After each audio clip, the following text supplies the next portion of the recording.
Yeah, well, I guess we tend to do it upside down. We set up the shoe on the foot rather than on the pedal there. So I'll classically grab a foot. I might borrow James's foot for a sec if I can. And sorry, we don't have a table here, so I'm going to throw James on the ground down here if you wouldn't mind, mate. Just sitting out in front. Rip one of your shoes off for me.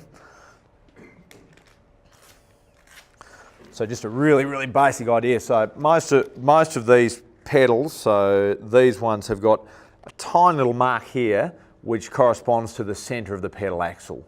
So when we see that, we know, okay, that's where the centre of the pedal axle is going to be through here. And so classically, I'll have someone sitting off the edge of my physio table, and I'll go, right, how long are their toes? Now, this is one of the interesting things is that you can't just say, okay, because James has got a size 44 foot, it's going to be 4.5 centimetres back, because some people have got short toes, some people have got long toes. So that pivot or ball of the foot changes quite significantly. So I play around with that ball of the foot. I get people standing and show where the ball of the foot is, look at where the head of the first metatarsal is, try and find what's going on there, and then I've played around so many different methods, and this just generally works the best for me. I'll literally line the foot up, get the toe in the right position, flex back and forward, go, right, where's that mark? Get them in the angle that they'll be coming around at the pedal out at the bottom of the stroke, which I've already seen from him cycling, and then go, right, there's the centre mark of the pedal, there's the ball of the foot, let's go back a few mil from there, and we're in a pretty good starting position there. And once again, if someone's got pain in one place, if they're getting pain in their toes, if they've got a neuroma or something like that, we'll manipulate or change it around from there. But so look for the mark that tells you it's the centre of the cleat, look for the ball of the foot as a basic one. Okay. The other part of that too we put in is that if you look at that, everyone knows Shimano cleats. You can get the red cleats and the yellow cleats. Is people aware of the difference? So the red cleat is generally set up. And now the blue one too. Yeah, blue, yeah. But and the yellow one has got a degree of angle in it anyway, so it's got a float. So with the floats, you've got a little bit of flexibility where a rider can actually find what feels good. And that can create good habits or bad habits, but it's got the flow.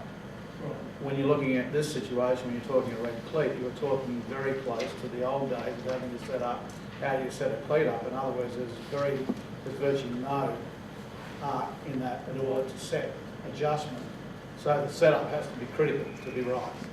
And anyone who's done cleats or ridden, often that may take 1 or 2 or 3 goes until you actually get that correctly. Anyone particularly been through the old days of toe clips and straps versus the new days of clipless pedals. You know, there is a number of things to get it right.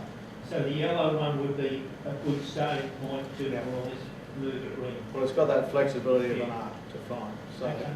So if you set that midway and you're a person who needs to bring your back of your heel in 1 or 2 mil to change the degree, and I'm personally in on one leg and level on another just from old injuries.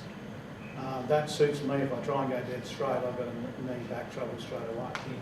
But for that works for me. So if I was setting up his cleats, I wouldn't have them both exactly the same, purely based around a compromise of a previous injury to try and get the comfort factor to try and release the pain. I'll have one slightly in. Now that's from experience and probably knowing the body and what I need, but it's not exactly the ideal setup to change one to the other. That's just showing between pelvic alignment, etc., that what will work for a person. But we used to do the same thing, just mark the shoes and ride them on it, particularly the leather sole ones help. Things have changed. It's not that old, yeah.